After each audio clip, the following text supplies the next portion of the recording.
Three, two, one.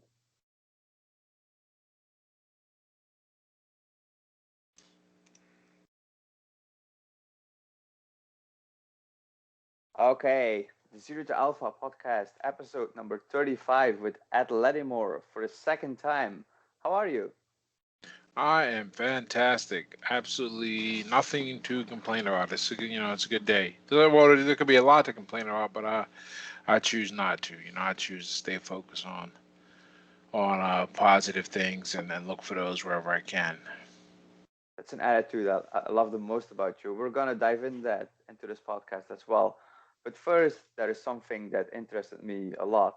We both have like a passion for combat sports, and you are a retired fighter.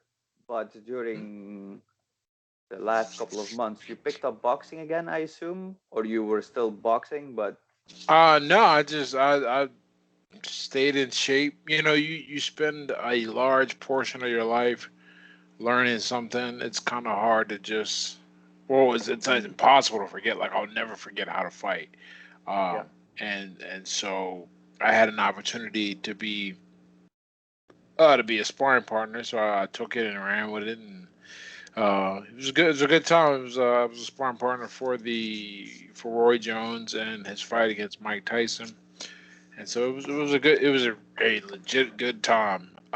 Reminds me of like how hard boxing can be and how Mhm. difficult the sport is. I enjoy it, but I'm happy I don't have to do it. Now it's very much, do I want to box? Do I want to train? And, Mhm. and I get to make that decision. Thank goodness, because being forced to is a lot different than wanting to. Mm, yeah. So did you never enjoyed the process of fighting? No, no. I mean, I enjoyed it very much. It's it's just that there comes a point, right? And I think my case is perhaps a little different because I didn't have to like there came a point in my career Mhm. where I had done quite a lot so I could do other things. And what you realize real quick is there's not a lot of money and freedom in boxing. Like it's very weird. Or you kind of get the worst of both worlds in that you're not working a 9 to 5, you're working like a 24/7, Mm. but you're not making as much money as not even close. I mean, you make more money as in a job, really. Most jobs. I think my best year fighting, I think I made like $50,000 or something like that. It's not a very lucrative thing, but it's hard. You really can't do anything else. And I was in a position where I could do a lot of other stuff and was doing other stuff, and boxing was a kind of a drag, if that makes sense. Um, and it's the worst kind of drag because you can't really walk away. You can't really be like, peace, certainly not the contract, but you Mm. also can't.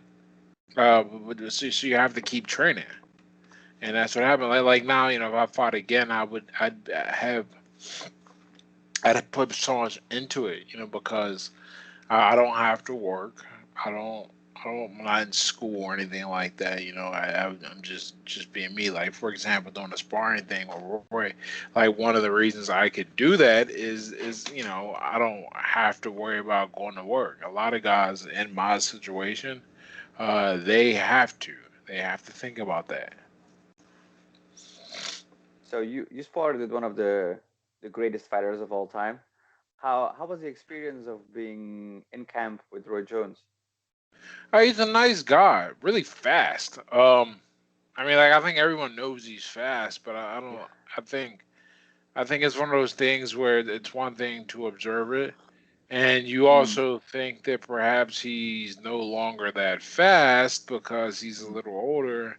Yeah. And I can tell you right now, it was a challenging event. There was nothing slow about Roy, and he was heavier, so he could still hit just as hard. Mm. And that was fun too, experiencing that and seeing that I still had kind of the athleticism and the knowledge of the sport to go in there and be effective.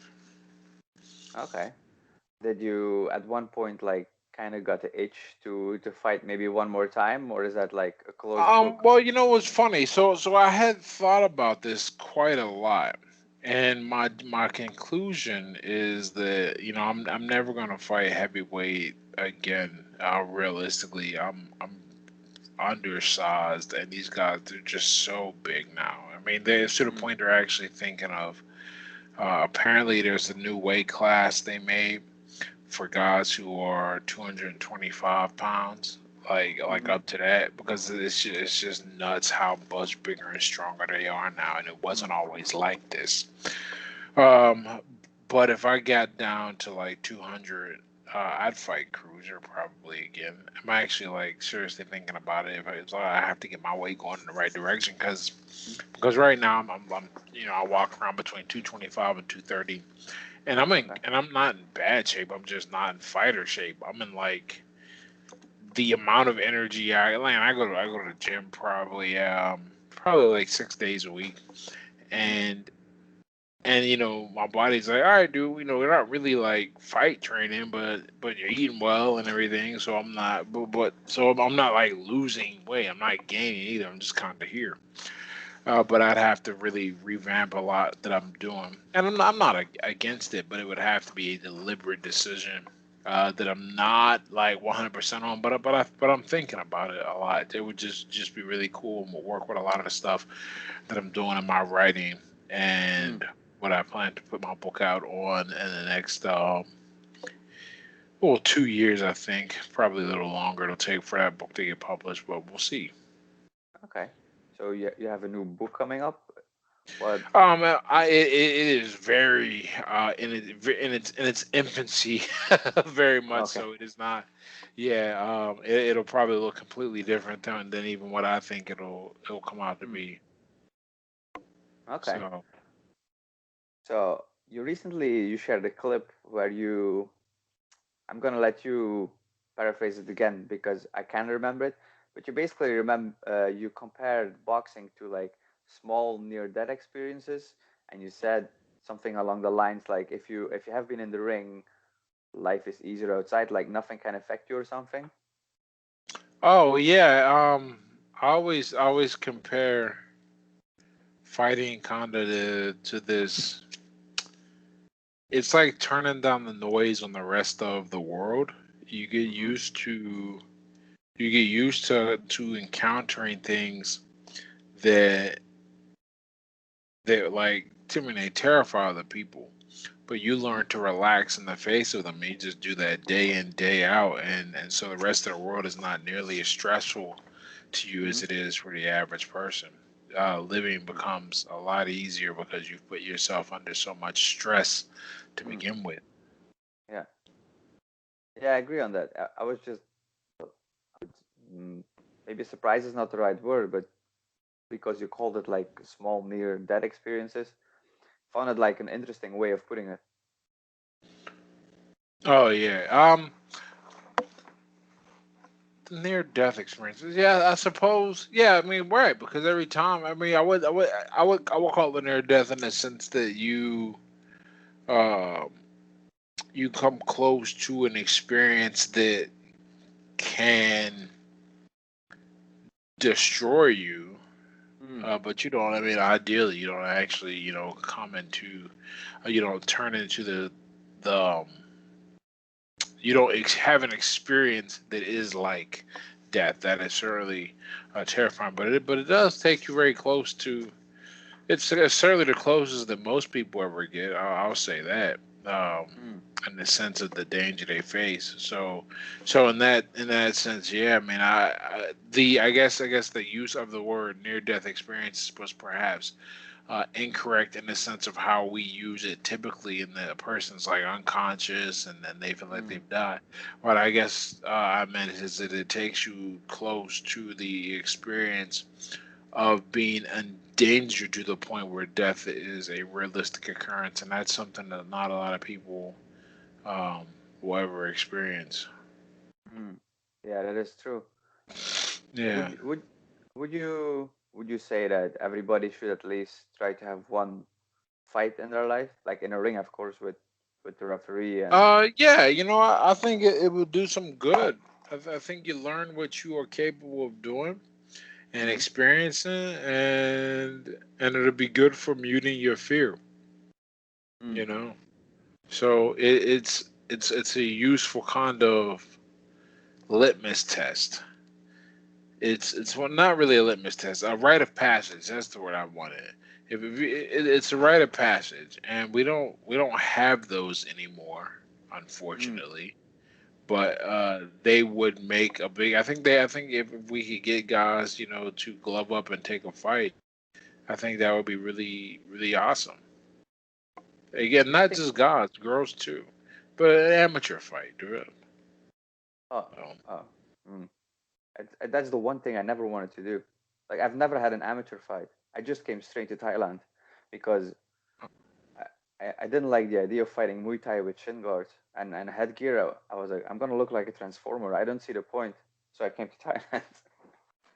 well, you know, um, it's an interesting argument. I hear people um talk about this a lot, like Yeah. while jumping straight to the professional ranks.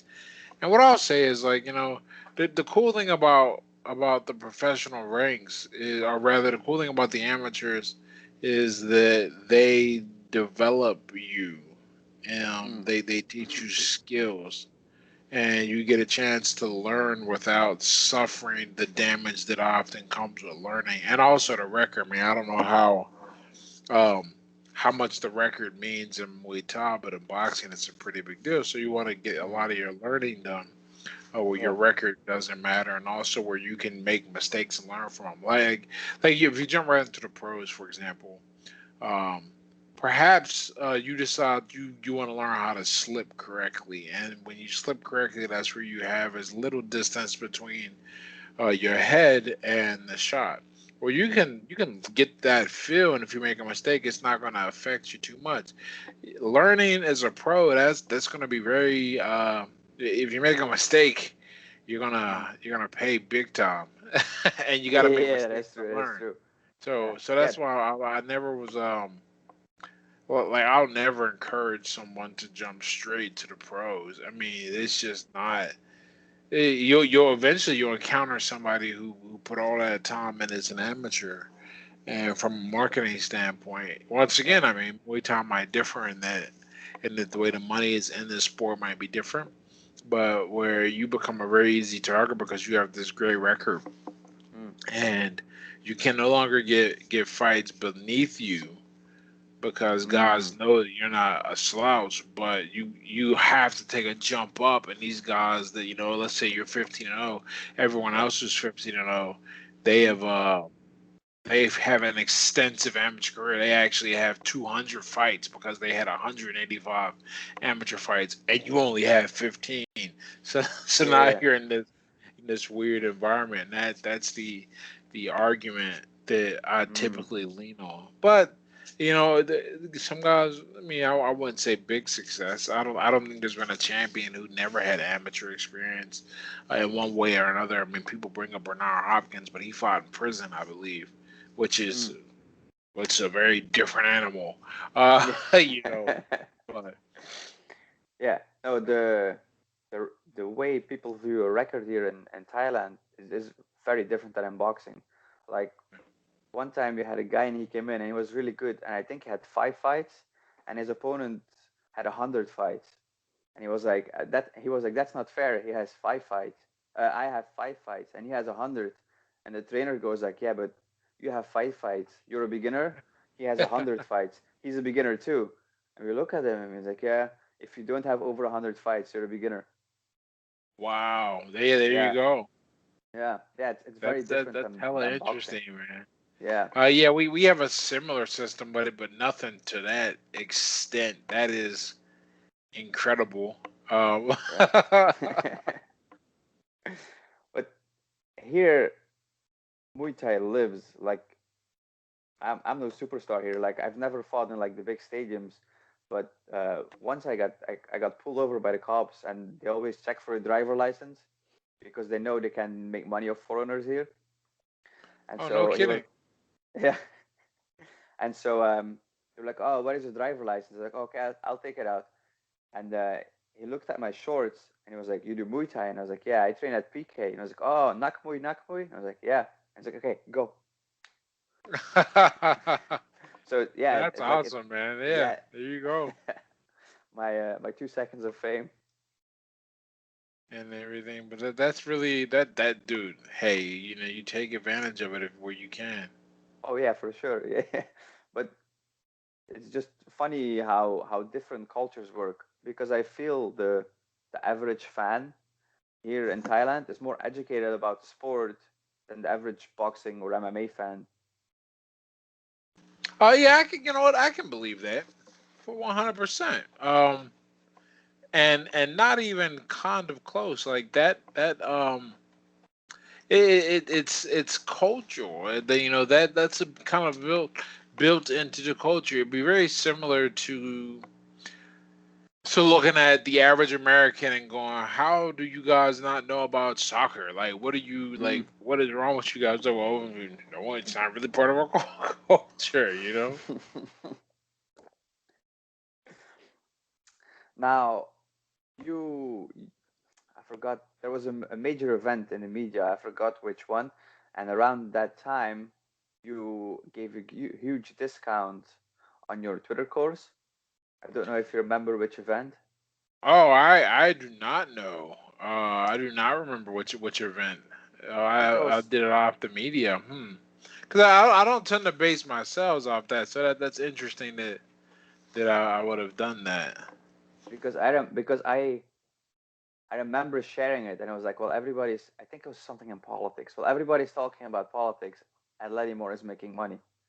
And Oh, you know what is going on? I know what you're talking about. When everything was going on with the Capitol that was it. Yeah, siege, yeah, and I was just look, and I was still just doing what I do, man. Like which is making sales and making money because I know that those guys they're not worried about me. They're not thinking about me. I got to make sure um I have a good life, and yeah. I know that it just doesn't matter.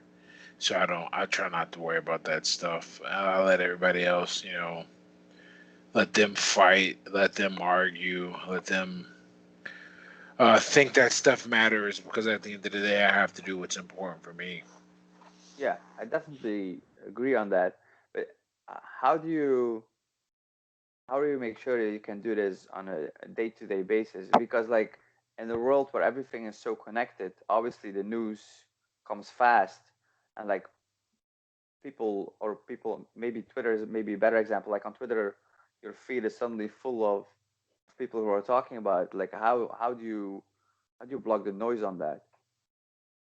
Um I sometimes you're mute, sometimes you don't. Yeah, I guess I see what I want to see. I'm interested in like that's an interesting question because it just never it I don't. I've got kind of my daily mission and responding to things based on politics, etc. It's not part of the mission. Mm-hmm. It doesn't even register. I mean, my um one and plus I know that I'm not interested in those topics, so I'm just like when I see it going off. I mean, a lot of times, and I'm sure the algorithm kind of helps out. The algorithm shows you what you're interested in a lot of times, and Mm-hmm. I've gone in a few times and told it, hey, that's not really me. And on top of that, it Mm-hmm. can see my behavior, so it knows that there's not much to discuss, not much to bring up. Mm. Okay, that's pretty interesting. So your Twitter feed is basically based on your preferences. So that's how you. Oh, absolutely, yeah. Mm, But I mean,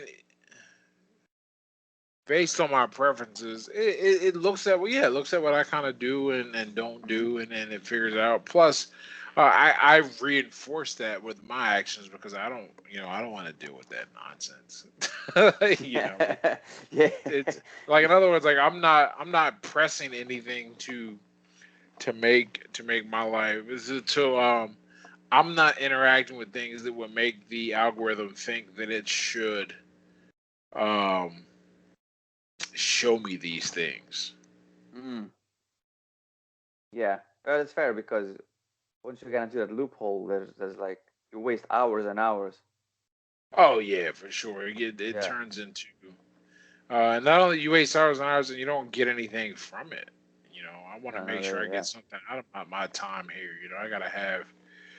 I gotta, I gotta get something out of my time here. Otherwise, I could do something else. you know. Yeah. Now you talked about having a mission. Is this something that you map out daily? Like, are you the person that kind of maps out his days? For example, from 6 to 7 I write, from 7 to 8 I do this, or are you more like my goal is, for example, to make money, and then my goal, the work that I have to do today is write or tweet and do your work based on. You know, I have like some meta goals, and I just kind of work towards those. But as far as mapping the day out, no, I don't. I don't do anything like that. Mhm, I know that I have X, Y, and Z that I need to do, and I want to write. So that's what I do. Um, mhm. and as long as it takes is as long as it takes, and I get to focus.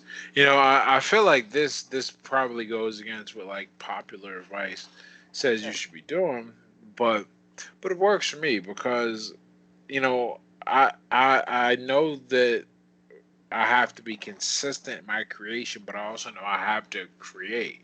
So, like for example, right now I have to finish this article, and I'll get it done tonight, and Mhm, then that'll be it. And then I'll look at, okay, what do we got next coming up, and then I don't have a set schedule to go on each day because I write and do so many different things, and then I have my newsletter, my website, whatever comes to mind for Twitter, what I'm working on for books, courses, etc. mhm. So whatever comes to mind, and I get a chance to work on, that's what I put the time into. Okay. Is that one of the reasons why you started releasing more blogs these days? I've always, the website is just a valuable asset. You always want to Hmm. have. I think anyone who is serious about building and growing anything, they should have a website. Hmm. Um, and part of making your website strong is you have to continually give a content updated. If you keep building a website, I took a bad year. I only put up 4 articles one year, and I still have almost 100 articles on my site. I think I have like 98. And that's 98 pieces of like indexable content that people continually go on the internet, search and find and find me by. That while guys are tweeting out every day, that there's 1,000 people coming to my website per day, Hmm. and that's after the nick. As I continue to reinforce and fix my SEO, those numbers are going to continue to go up. You get 5,000 people coming to your site every day. That's a big accomplishment. If you Hmm. convert 1% of that traffic to spend $10, that's a $500 a day. That's not a bad day, man. Like It's that's not a bad day. and that's the idea. You want to be able to convert the traffic and build things off it, and that's what I'm doing. I'm much more interested in building something passive that can sustain itself. Yeah, agreed. One of the articles you wrote was about you working in a homeless shelter, and you shared Oh yeah. five lessons, I think. Now, I have a similar experience. I didn't work in a homeless shelter, but I worked with kids with behavioral problems and drug addiction. Ah. How did you find the experience? Um, I thought it was. How did I find? What's the best way to put this? Man, working in a homeless shelter was really. I mean, it's humbling. You first of all, I'm working there. It's not like I'm much better than they are. It's just one of those things you go and you do, and then you're like, huh. Um, the the plight of men is is interesting in that there's just a lot of challenge that these guys face. Society, you learn, is very unforgiving of men. Man, you got to make sure that you're together because the world isn't really going to wait for you. You know, you get to see that the world really doesn't care, man. Either you got it together or you don't. That's pretty much it. That is what I took from the experience there. Hmm. Did you did you had, I don't know how long you worked there, but there was there like a point in time where you kind of felt that your energy was getting drained? Oh yeah, man. Sure. Well, first of all, I worked nights, which was the worst part. I Hmm. went in there exhausted, like from the day or from sleeping all day and figuring this thing out, and then like you watch and you see a lot of the same stuff, and you're just like, what's the point, you know? And Yeah, then I'm always trying to be ambitious in my mind. I got to figure out how I'm gonna get out of here eventually, yeah, and yeah. I was that's yeah, I was asking because when I was working with those kids, at one point, like I felt like a little bit burned out, and I was asking like the colleagues like, how do you guys do it? Because it was always the same thing. Like they would come in on Monday, we would work with them, they would get better, then they would go home on the weekend, and then it was back to zero because they still had their environment and their friends in the weekend. And so I asked them like, how do you guys do this?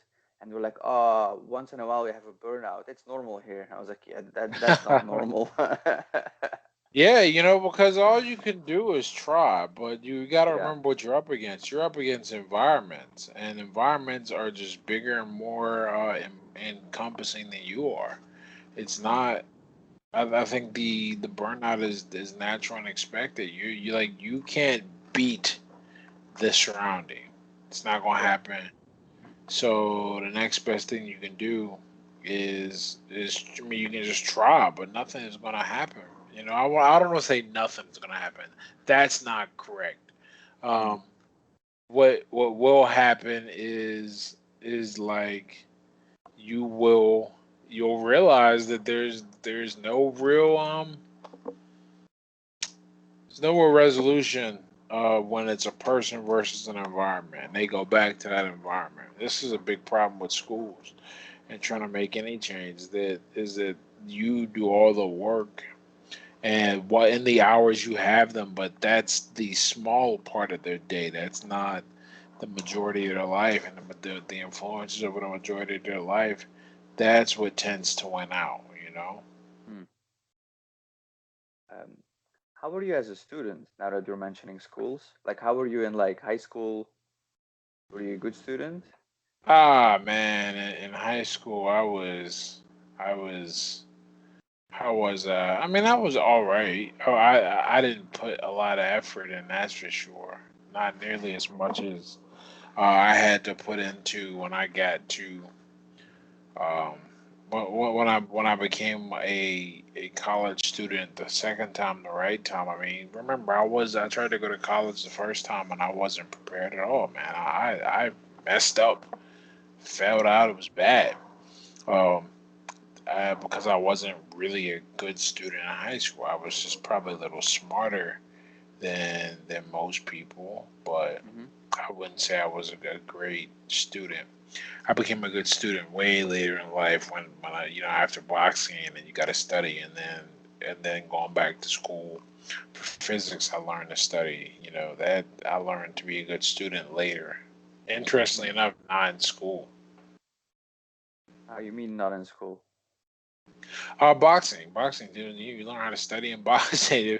You learn how to Okay. be deliberate in your concentration and studying, man. It is, and what you're absorbing and learning, you learn to think about deliberately, and it makes you better. It has to make you better. Otherwise, you're not gonna last very long. That's for sure. Yeah, that's true.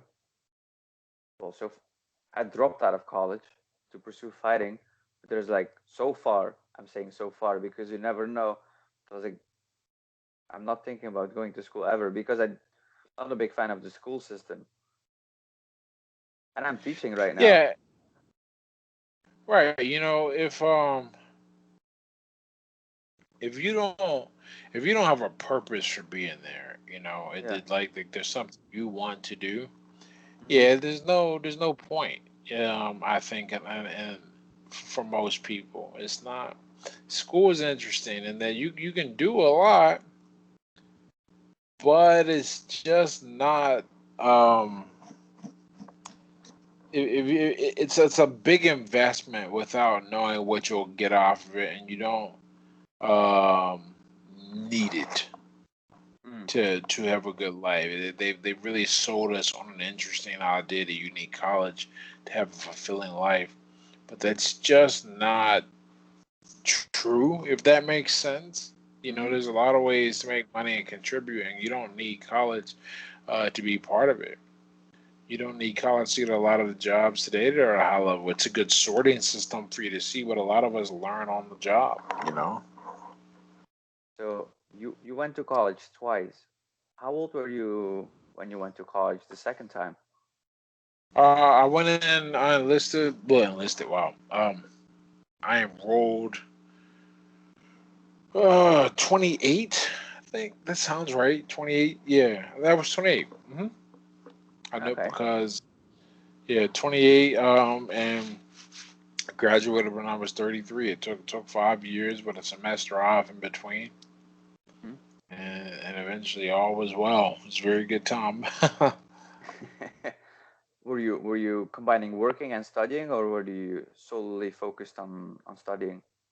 The first day, well, it's a bit of a divide.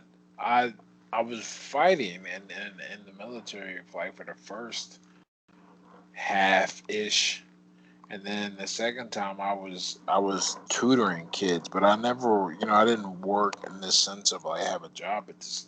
That never happened. But I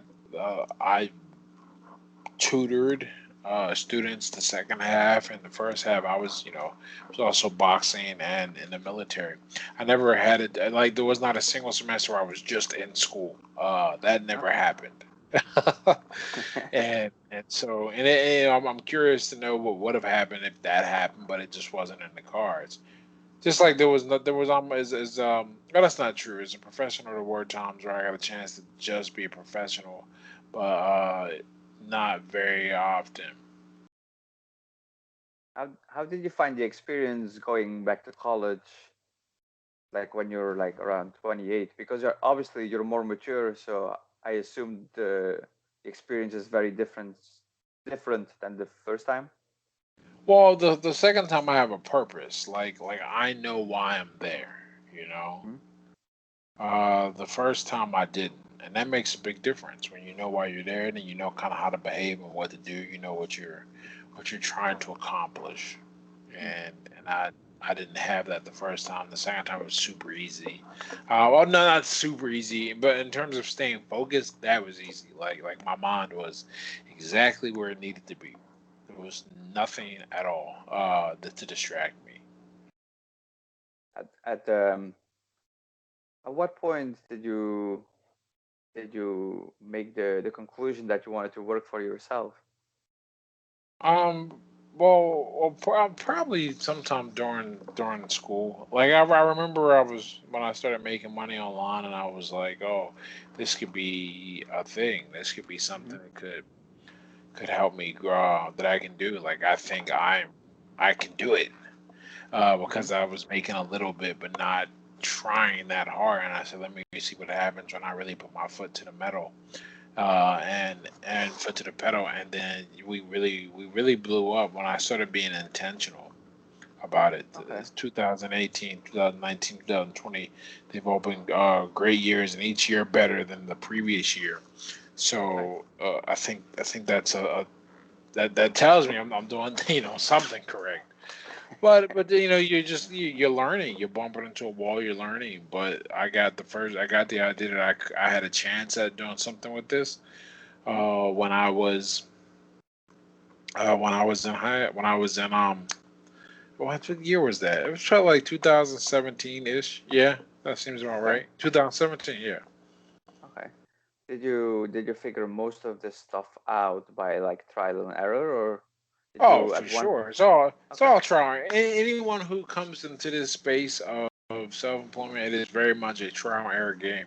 There's no Hmm. there's no blueprint. There's general principles. That's about it. Hmm. If you get the principles, then you're gonna be okay, and you'll be able Hmm. to apply them to anything. But if you want a direct path, that don't exist. you Hmm. know, Yeah. I wish it did. It'd be you could bottle it, sell it, and everybody would be good, but it doesn't exist.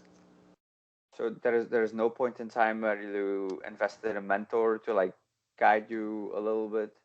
Um, I'm fortunate in that a lot of people wanted to talk to me. Okay. So, like, I don't want to say I didn't have any help. That Mm. would be completely inaccurate.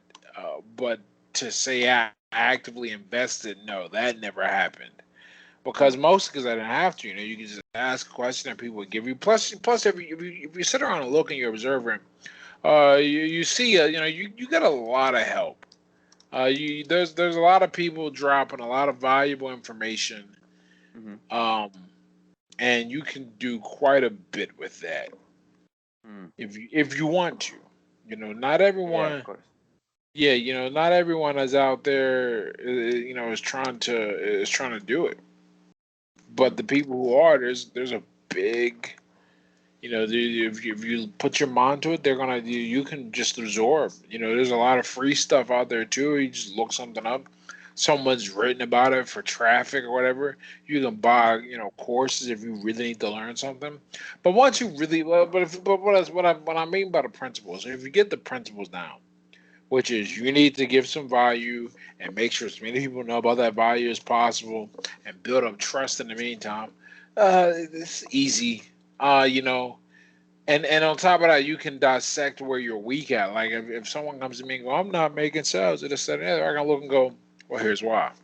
No one trusts you. Your product's garbage. That kind of thing. Hmm. But that's from knowing these things. And you don't, and it's really, and it's unfortunate that they don't teach this stuff in school because it's really useful. Oh yeah, it is for sure.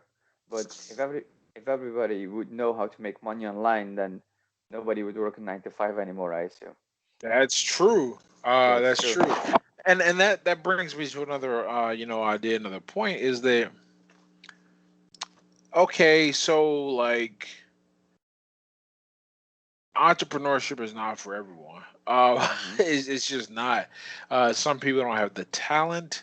Some people don't have the ability. Some people don't have the temperament. Some people don't, they don't have the stomach for risk. There's a lot of things that, just because it looks cool and you see the outcome, like people will see the outcome. They see like pictures of me going places or whatever. But they forget, I gotta make sure I come up with. I gotta make sure I keep coming up with money. It's not easy. If it was easy, everyone would do it. Mm. And there ain't nothing wrong with not taking this path. There's a lot of fulfillment in a lot of different areas. This is kind of stressful, I sit here and think, now it's not that stressful. I think, but it depends on your personality. What's more stressful to you? I can tell you, someone telling me what to do is far more stressful. Yeah. Than me figuring it out on my own. But I know a lot of people. I know some smart people who make good money the other way around, and they say I can never do what you do, and I'm like, but I look at them and go, I can never do what you do. But don't you think that's because with like 9 to 5 jobs or normal jobs in general, you have like a fake sense of security? For example, I think a lot of people thought that once they had a job and they kind of liked it, they would be there until they retire. But now, with the whole COVID thing, like a lot of people are losing their jobs and like, oh, I'm not as secure as I thought I would be because suddenly people are getting fired left and right. So don't you think that like, Well, think of it this way. And this is another thing. There's like the 101 topics, the hmm. marketing and product and all that. And then there's like higher ideas that there's kind of important to understand because they won't inform your decisions directly, but they will give you the ability to evaluate what is taking place in the market around you. So when we see people get fired, the first order thought is there's no security in a job. Okay. Mm-hmm. The second order thought is there's no security in having low skills or lack of skills. If you can do something, you're always going to be secure. Like because somebody like think of it though, like the only difference between what I do and what someone in an office does is the nature of my paycheck. It is less predictable, right? It Mm-hmm. is less secure, and I never get a chance to entertain the idea of not working. Like I because my time isn't what's being exchanged the value. But Mm-hmm. when you always have skills, whether you work for someone or you work for yourself, you're gonna be okay. You know, like no one with ability gets laid off, or if they do, they very quickly find someone else who needs that ability, who is going to absorb the risk. That's all the entrepreneur does, or the Mm-hmm. employer, is they absorb the risk, and so they're rewarded with the portion of the profits that come in, and the employees they're paid as they contribute because they're interchangeable, but they're not as interchangeable, but their skill sets interchangeable. Is the point I'm making? So so if I'll just, a friend of mine who is a few pharmacist people, right? That they have skills with medicine, etc. Okay, they could um they could work for themselves and open up a practice or be an advisor if that's in their personality, but their skill set and their temperament, they can work for other people, and as long as their skills are on point, they're gonna be fine. You see the same thing in just about like computer engineers, right? You could work for yourself or start a firm, or you work for somebody else who's absorbing the risk. And there are certain skill sets, if that's where your temperament and ability lays, where it doesn't even make sense most of the time for you to be on your own because the demand for you, or the ability for you to scale individually versus make money individually, is so disproportionate. Like if I was a computer engineer, for example, it wouldn't make sense for me to start my own firm. I'd all those that's a different skill set. Like the Mm-hmm. best managers of engineers aren't former engineers. They're just managers that said, I'm going to go collect a few engineers, and we need those people with those skills. Otherwise, we don't have things to everyone can't be an entrepreneur, like we were saying. We need those people to have these abilities and these things, right? Imagine imagine a company like something we use all everyone uses Uber, right? Mm-hmm. Imagine Uber if everyone was hustling on their own, making their own. What happened? Because they'd have no reason to drive. Like no, the entrepreneur eats the risk and takes people and creates job opportunities, and that's why job creation I think is so important. Remember, we are the rare um, the rarity. We're not the standard, but typically, and it's always a risk. It's always a move. It's a trade off. Um, I personally I see the end because this isn't secure. Work for myself. This damn sure ain't secure. It is very unstable, right? Mm-hmm. In a sense that there is not a sense of predictability. I have to go and make grow, and pull in. Same way, that's no different than than what the employee faces. They are just as they're dealing with their risk is allocated in a different area. But we're out to face some risk until you're super rich, or ironic, or hilariously enough, I guess paradoxically enough, poor to the point where you have nothing. We're always facing a trade off of how we invest and allocate our risk. Mm-hmm. Do you think that like having a lack of skills and maybe being afraid of going out on your own is maybe kind of taught in schools? Um, I wouldn't say taught in schools. That is an interesting way to look at it. I think that ambition is like anything else in that it is evenly distributed. and it's probably more accurate to say lack of ambition is evenly distributed, Hmm. some to that effect. That most people are not looking to survive on their own. This is not how like we're not designed that way Hmm. evolutionarily.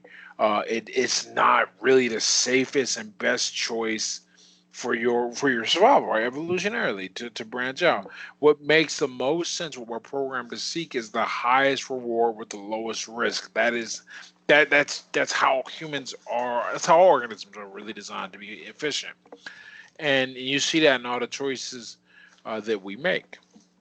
Hmm. I don't think school in and of itself teaches this. I just think it is part of the system. It's here. Okay, here's a safe route. Here's some things to learn. We will tell you exactly where to go and what to do. And if you follow this and do this, you'll have enough money to live, survive, and have a little fun on the weekend. For a Hmm. lot of people, that's what they want.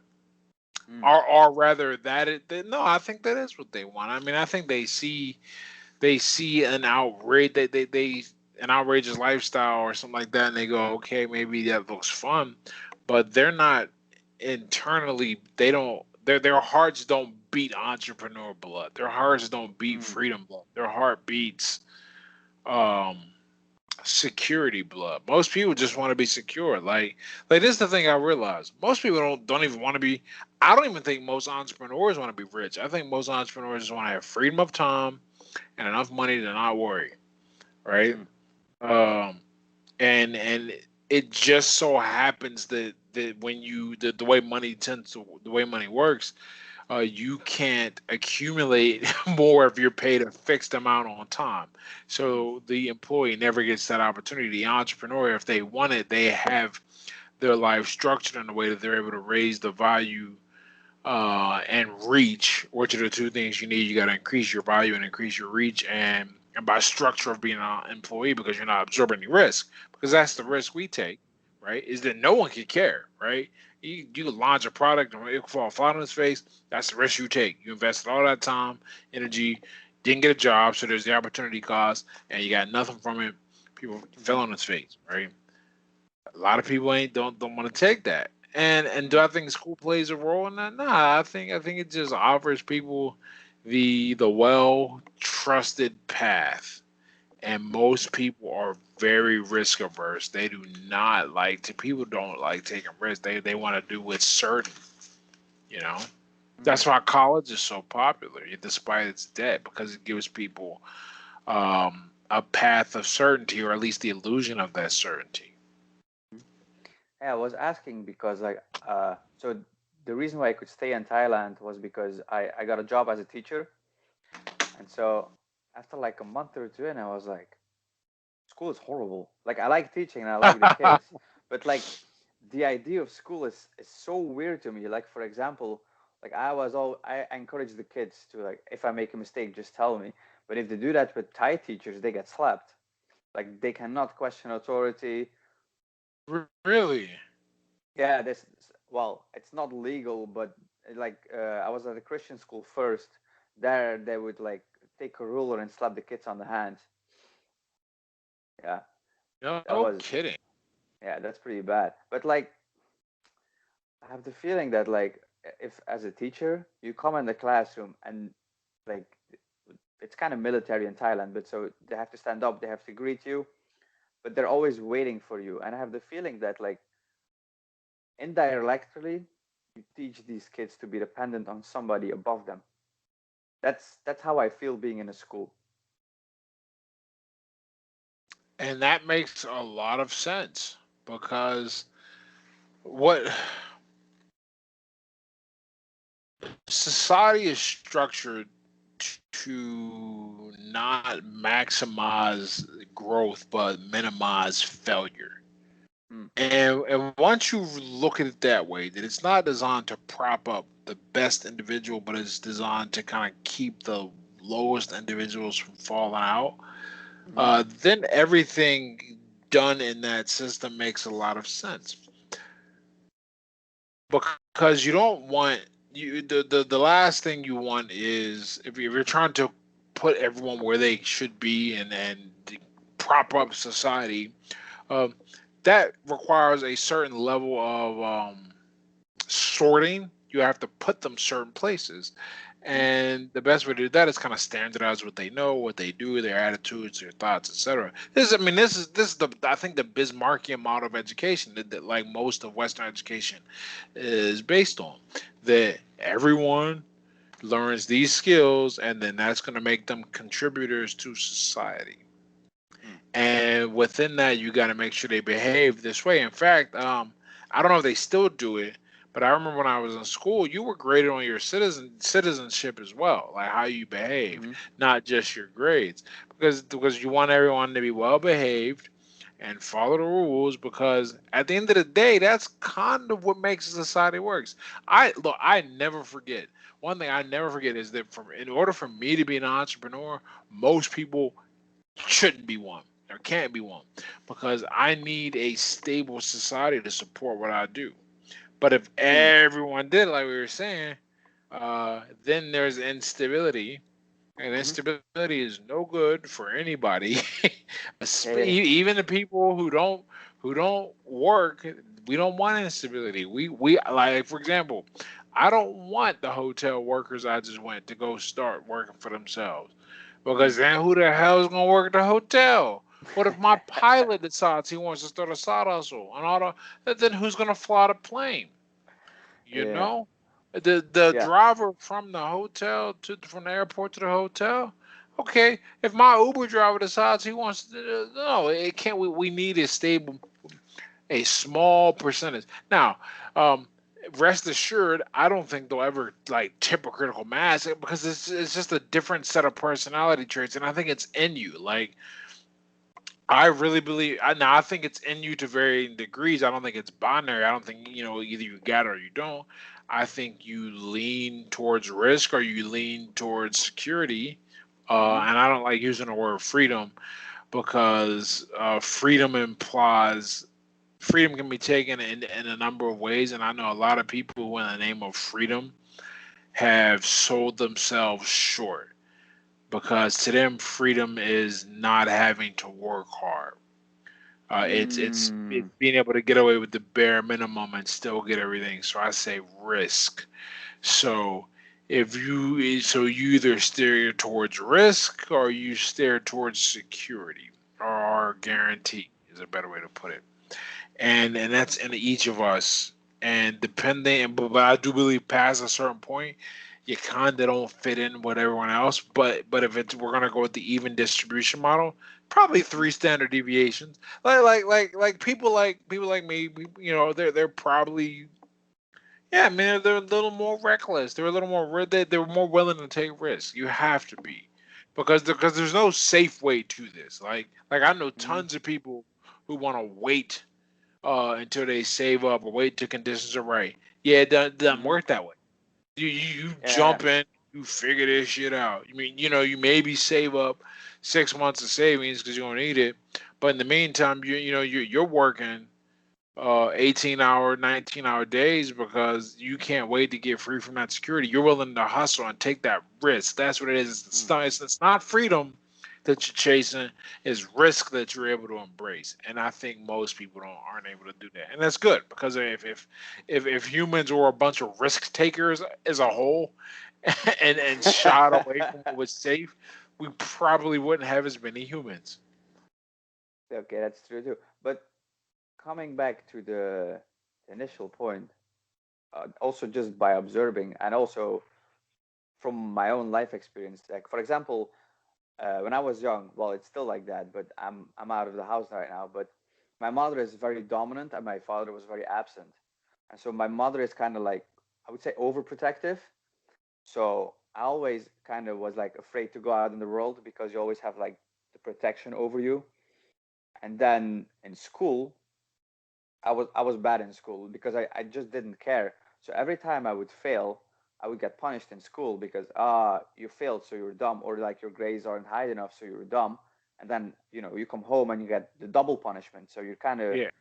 yeah, you kind of get conditioned to like never learn the lesson, but it's just, oh, I'm not doing good enough.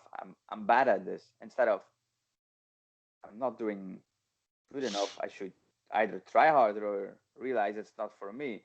But so then fast forward, eventually like I learned how to take risk. Like I started my blog, I quit my job, I took the plane to Thailand. I came here on my own and I came here to fight. And it's like if I look back at the person I was then and the person I am now, I'm like I don't know if it's like something that's in you because I cannot remember being like this when I was younger. Well, sure. Well, environment triggers genes. Like we know that from like a certain from like a biological standpoint that your environment triggers genes. Okay, so to after a certain you have to have a certain point in your life where you see something or exposed to something and you have a different reaction than everyone else. Like I know lots of Mm-hmm. people, for example, they look at boxing or fighting and they go, "That looks so cool." My reaction was, "Let me do it." Right? Mm. No one go, and then some people go, "Oh, that's horrible. I never want to see it or look at it or touch it." Okay, it is. It's like writing. Some people read a book and they love the book. Others go, "I want to be a writer." That's a lot of people. I want to be a writer. And then some people they are pounding out books and blogs and they are writing, creating, writing, creating. We all have a different reaction. Mm-hmm. Mm. Yeah, that Yeah. makes sense.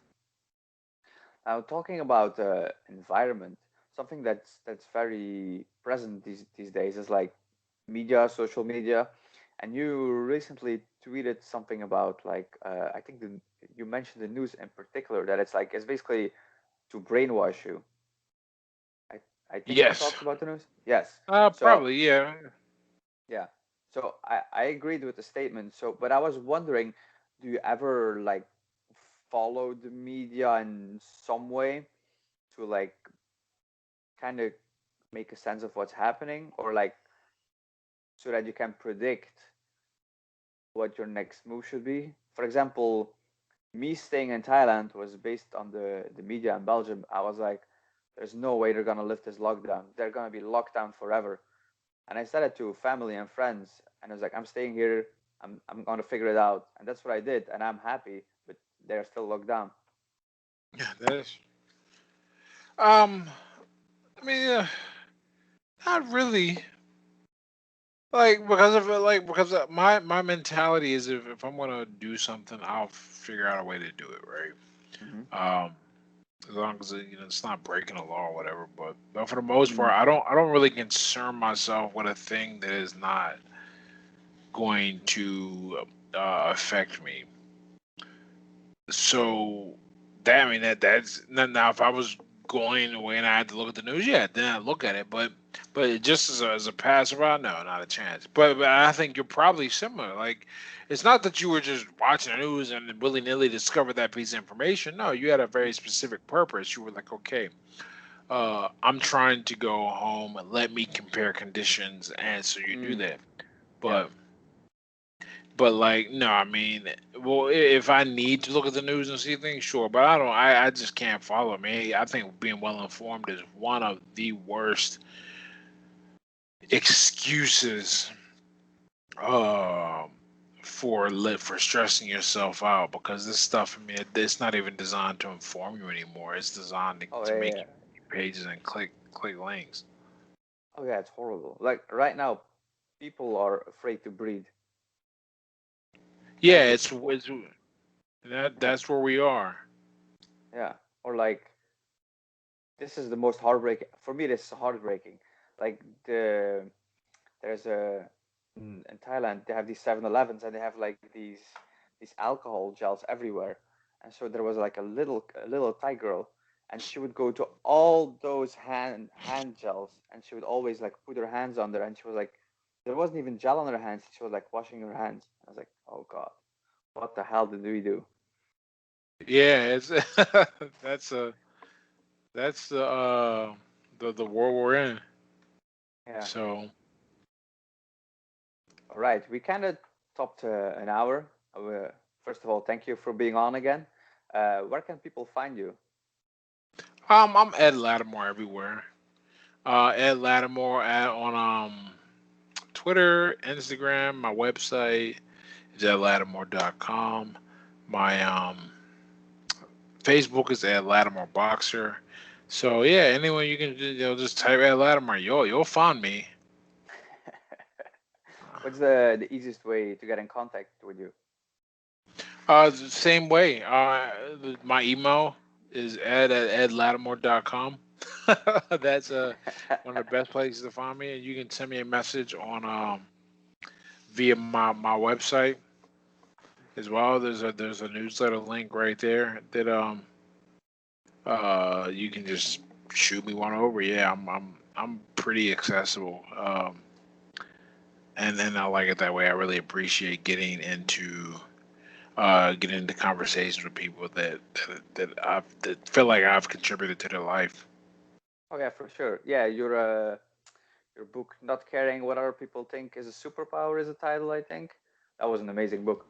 I really like that one. Uh, thank you, Yeah. and I'll be, and then they keep getting better because I try to improve as a writer. Yeah, it's definitely amazing to read. Okay. Thank you. You're welcome.